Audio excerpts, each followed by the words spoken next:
Bonjour tout le monde, je me prépare pour une nouvelle vidéo pour présenter en fait un peu le bilan de ce premier mois. Nous sommes le 1er avril et j'ai envie de partager avec vous en fait un peu le bilan de ce premier mois, comment se passe la cohabitation, ce qui se passe aussi un petit peu dans ma vie. Que j'apprécie toujours d'aller sur le site, écouter certaines de vos vidéos. Je ne réponds pas systématiquement parce que sinon je ne prendrais pas le temps d'en voir autant. J'apprécie beaucoup d'être parmi vous, avec vous. Vous me permettez de me booster en fait, de maintenir un petit peu la tête hors de l'eau, on va dire, dans les moments qui sont un petit peu plus difficiles. Donc je vous explique un petit peu pourquoi, parce que c'est vrai que je vous ai parlé de la cohabitation, mais je ne vous ai pas vraiment expliqué pourquoi cette cohabitation, pourquoi j'avais décidé ça. Donc j'aimerais vous dire en fait enfin vous redire, parce qu'il me semble que je l'avais déjà dit, que cette cohabitation avec mon ex-mari, je l'ai décidé après une méditation en fait. C'est une information qui m'a été offerte par l'univers, je veux dire, puisque je n'y aurais pas forcément pensé auparavant, mais lors de méditation, en fait, cette cohabitation m'est venue à l'esprit. C'est devenu comme une évidence pour moi, en fait, et je sentais vraiment qu'il fallait que j'aille vers ça, qu'il fallait que je propose déjà ça à mon ex-mari, enfin à mon mari, parce qu'il fallait qu'on était encore ensemble à ce moment-là, il fallait que je lui propose cette possibilité-là pour essayer de voir évoluer notre couple différemment. Donc un couple de parents, on va dire, puisque de toute façon la relation était vraiment terminée avec lui.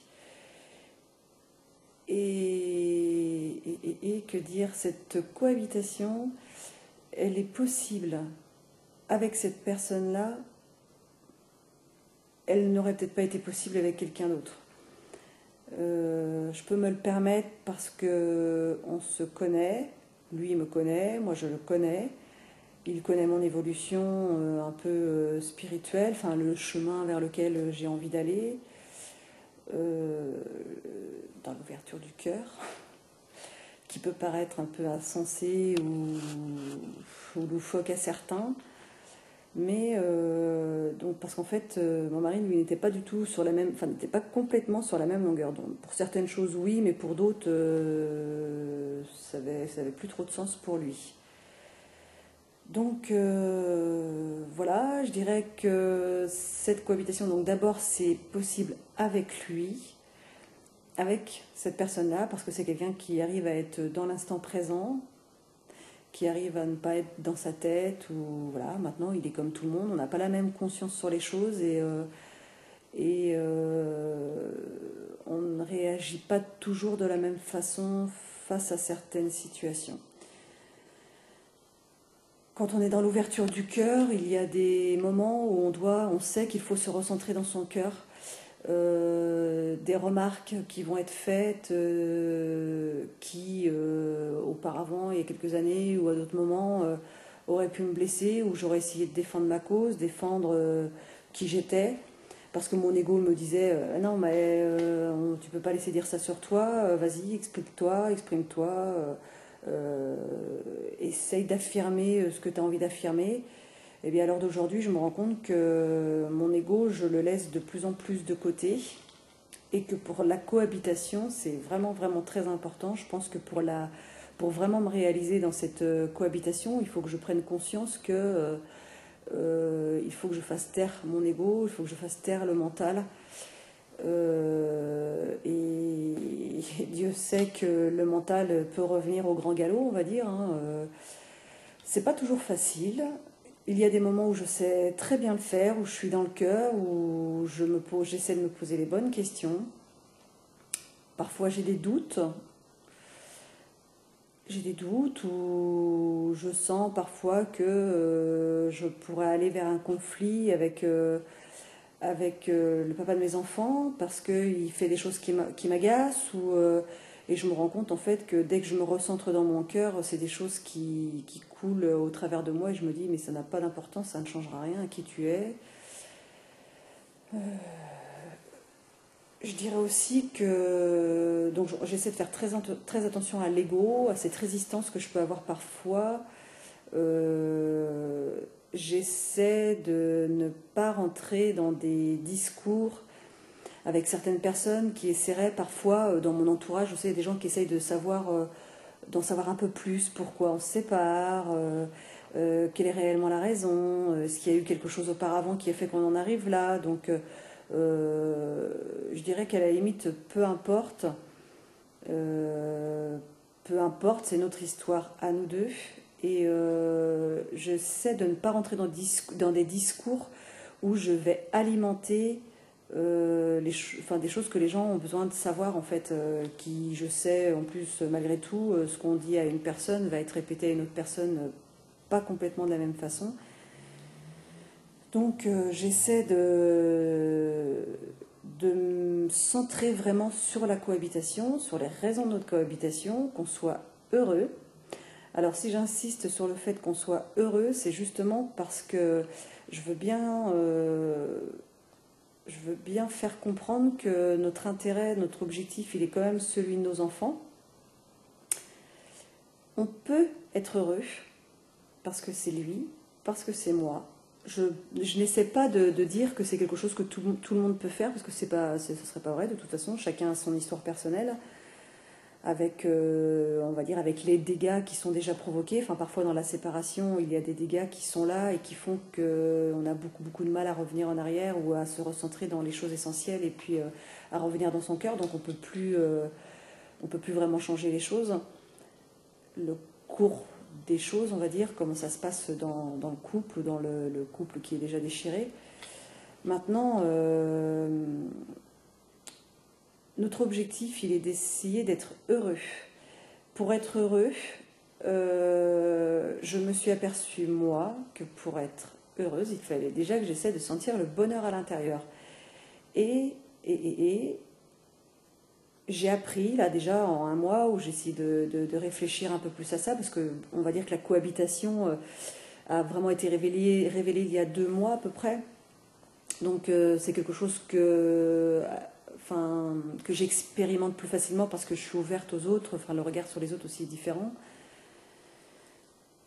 J'ai l'impression de m'embrouiller un peu là quand je parle, mais comment dire, je m'aperçois en fait que le bonheur, il est pas dans l'attente de quelque chose, c'est-à-dire que que je vive en cohabitation ou pas, de toute façon le bonheur il sera là, il sera à l'intérieur et c'est à moi de chercher cette petite étincelle que j'ai à l'intérieur qui me fait être dans le bonheur.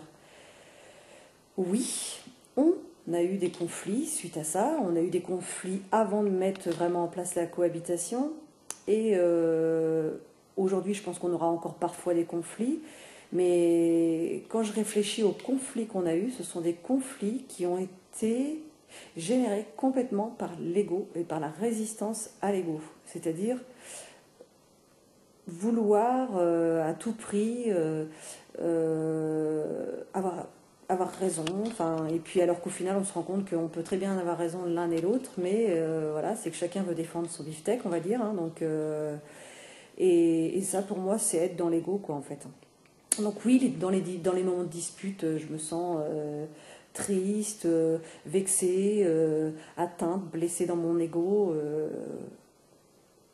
mais je me rends compte que ce n'est qu'à un instant présent.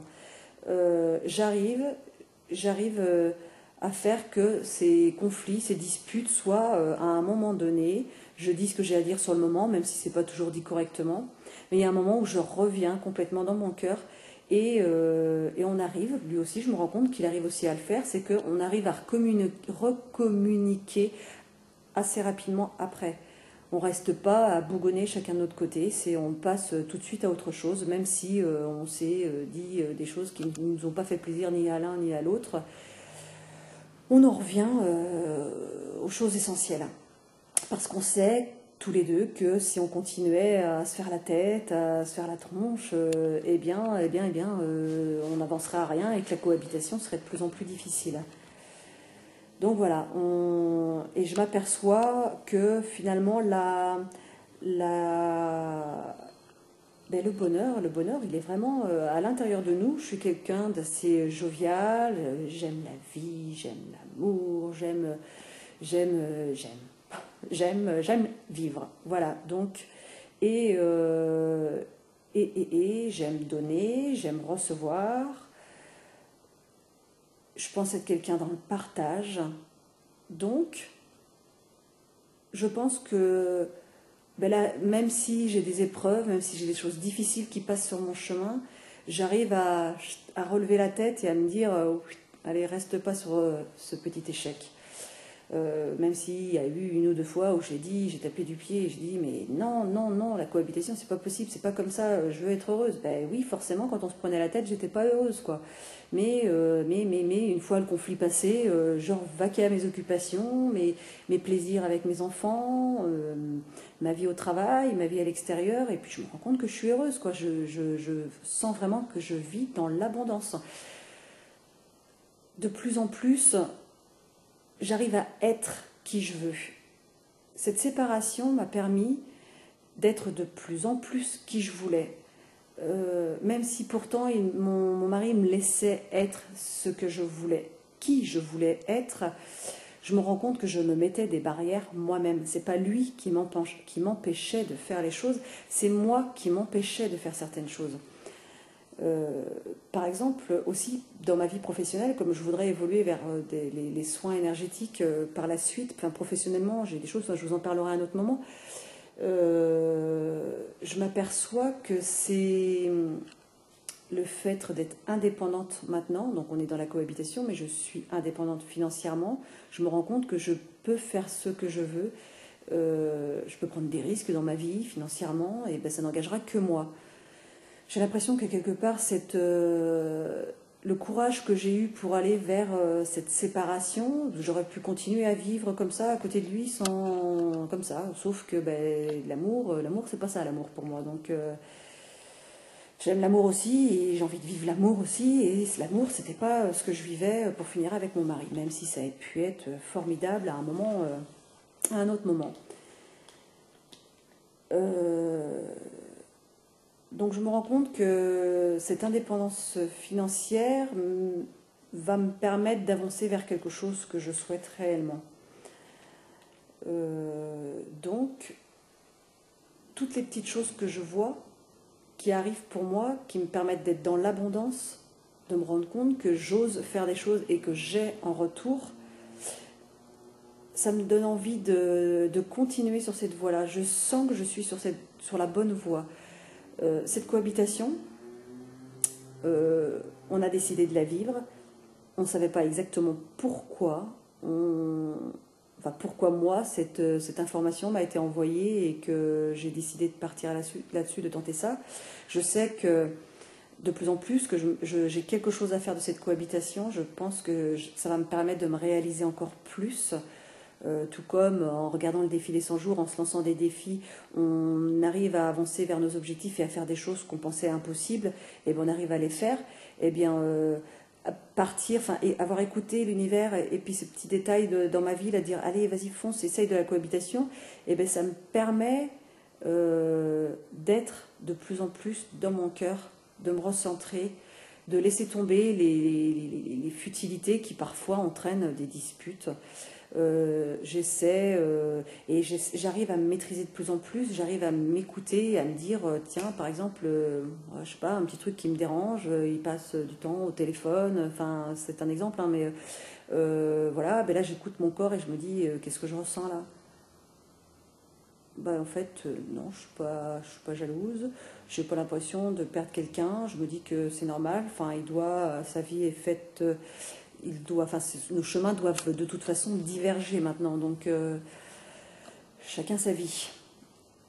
Et je me rends compte que si j'étais dans mon mental, je pourrais avoir envie d'en savoir plus sur, tiens, pourquoi il est sur son téléphone, là, j'aimerais bien savoir à qui il parle, alors que c'est peut-être un pote à nous, quoi, mais voilà, ça c'est le mental qui parle par moment. Et quand j'écoute mon cœur, je me dis, mais en fait, au fond de moi, mais ça me fait rien, quoi. Enfin, ça me titille même pas le cœur, c'est normal, quoi, c'est comme ça. Et toutes ces petites expériences, toutes ces petites choses, eh ben, je les expérimente et je me rends compte que ben, on est bien plus apaisé quand on est dans son cœur. Donc voilà, j'utilise beaucoup un peu plus le sport. J'essaie de me remettre à courir un peu plus. Il y a quelques temps de ça, enfin on va dire depuis ces 2 dernières années, j'avais tendance à partir beaucoup plus sur la méditation parce que j'avais remarqué que la méditation m'apportait un bien-être quasi équivalent en fait à une bonne course à pied. Je me sentais aussi bien après, quoi, en fait, dégager un peu de toutes les tensions énergétiques. Et puis ben, je me rends compte que ben, finalement on est quand même cyclique et là en ce moment j'ai un peu plus besoin d'évacuer les choses par la course à pied. Quand je pars en course à pied, je me prépare comme pour une méditation, hein. Je me dis allez hop, les énergies sont là, tout est parfait, tout va bien, je me sens bien. Donc au départ c'est dur au début de la course et puis après je me libère de plus en plus en fait. Enfin, les tensions s'apaisent, s'évacue et je me sens de mieux en mieux et après à la fin de la course à pied c'est un flot d'informations qui me vient si j'ai des demandes ou des attentes eh ben, j'ai des informations qui me viennent en fait. Donc voilà, je dirais que tout est possible, tout est possible. Si quelque chose, je voulais vous redire en fait quelque chose avec lequel j'ai insisté auprès de mon ex-mari il y a 15 jours de ça en fait. Au tout début de notre cohabitation, j'avais parlé du fait que s'il n'y avait plus d'amour entre nous, il devait y avoir encore de l'amitié. Et de toute façon, pour cohabiter, il faut forcément quand même avoir de l'amitié. Et on a eu des petits conflits, des petites choses sur lesquelles on n'a pas été d'accord, où j'avais l'impression en fait que ça mettait un peu en péril notre amitié également. Donc voilà, après peu importe, on n'avait pas forcément la même vision des choses sur ça, mais je sentais le besoin de lui en reparler, de lui dire. Et j'ai réappuyé en fait le fait que je voulais vraiment qu'on soit beaucoup plus vigilant vis-à-vis, enfin l'un vis-à-vis de l'autre pour faire attention à l'autre en fait, ne pas faire attention à ne pas blesser l'autre involontairement quelque part. Donc ça ne veut pas dire qu'il faut être aux petits soins de l'autre sans arrêt, ça veut dire que il faut être vigilant sur les choses peut-être que depuis quelques années on avait peut-être un peu zappé, mais être un peu plus attentif sur le confort de l'autre, le bien-être de l'autre,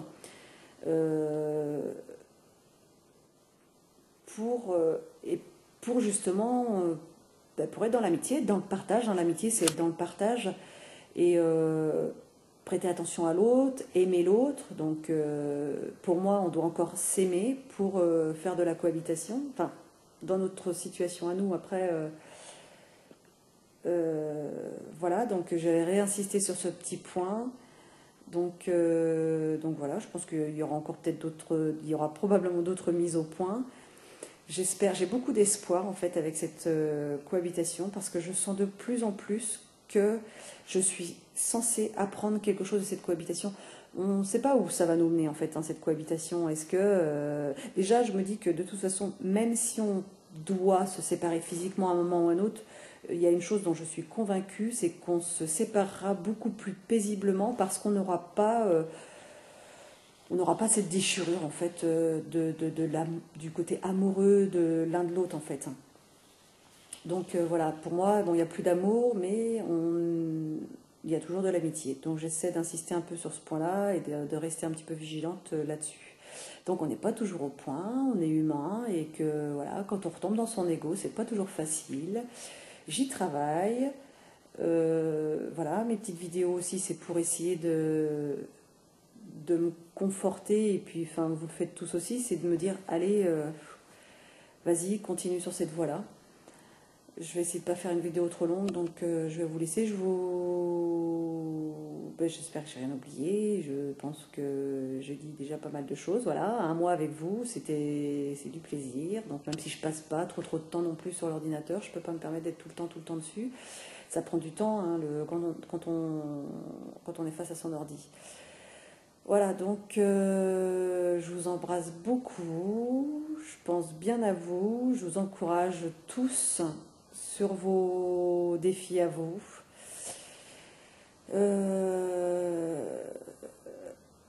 Et voilà, donc gros bisous, belle journée à vous, et puis je vous refais un petit bilan à un autre moment. Voilà, bisous, à bientôt, belle journée.